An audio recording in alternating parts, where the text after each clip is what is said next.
Hi guys, good morning. Welcome back to today's vlog. On today's vlog, I'm going to be showing you guys how I make my simple akara and custard. Sorry guys, I didn't show you how I wash my beans. So after washing the beans, I added shombo, pepper and onions to it. Then I blended it together.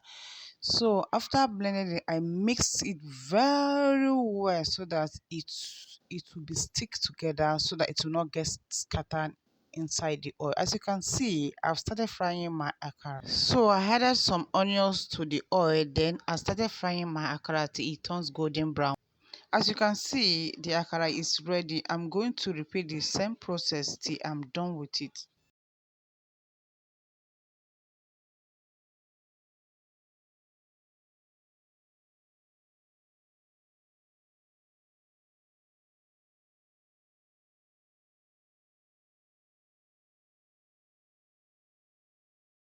So this is how my akara is looking. Go ahead and make my custard. I love this brand of custard. I pour a custard in a bowl and mix it very well, then add water to it, then stir it very well till it gets thick.